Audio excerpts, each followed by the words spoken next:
My name is Bekah Simms. I graduated from MUN School of Music in 2012 with a Bachelor of Music in Theory and Composition, and in 2013 with a Bachelor of Music Education. I'm currently going into the second year of my doctoral program in composition at the University of Toronto, studying with Gary Kalesha, who also taught my mentor at MUN, Andrew Staniland, which is kind of nice. I've also attended several intensive summer composition workshops, including Yale's Norfolk New Music Workshop, the Array Young Composers Workshop, and June in Buffalo.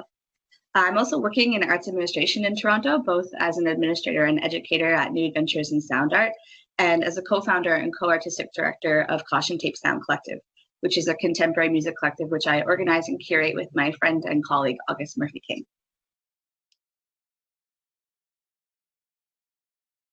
And next year is quite busy for me. I'm starting the year with a sesquicentennial commission for a young string quartet here in Toronto, then writing a short overture type piece for the Windsor Symphony Youth Orchestra. And between those projects is the premiere of a piece I just finished up for saxophonist Chelsea Shanoff. And it's a piece for solo soprano sax and electronics, and that's going to be premiered at the first concert of the season by Caution Tape Sound Collective, my collective. I was also just accepted into this really exciting and fantastic mentoring opportunity organized by the Canadian Music Centre, the Canadian League of Composers, and Continuum Contemporary Music. It's called Pivot, and that's going to have me working with a mentor composer to write a new work for Continuum that will be workshopped and premiered in March. And last but certainly not least, I will be writing a piece for piano trio and actor, and that's with Nancy Don and Tim Steeves on violin and piano. So I'm really excited to actually have a piece that's Newfoundland oriented because it's been a while since I wrote something like that. Absolutely. I rave about MUN like literally everywhere I go. I think there's a lot of value in a smaller school, especially with small class sizes. I've experienced bigger facilities at this point, and you have students really fighting tooth and nail for opportunities to have their pieces showcased, whereas Memorial has a smaller program where you have a ton of time with your private teachers and access to the facilities. You also get to try your hand at a lot of things. Like even though I was a theory composition student, I still got to play in the orchestra. I still got to take conducting classes, which I'm very grateful for. Not to mention the new music festival every winter. I was introduced to a lot of really important Canadian composers there.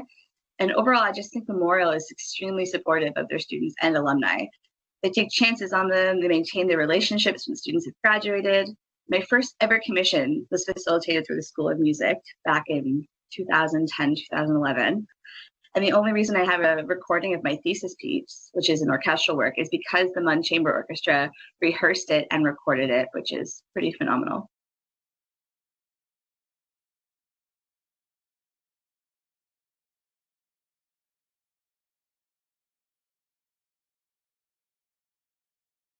Certainly, and I'm glad that the article mentioned that.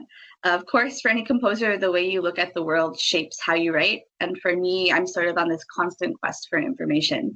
I derive a real pleasure from discovery and inquiry, and a pretty genuine terror from the unknown, of which there's a lot, obviously.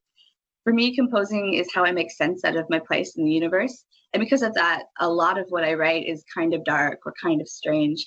It's a way for me to convey all the wonder and fear of being a human being in a pretty unforgiving universe.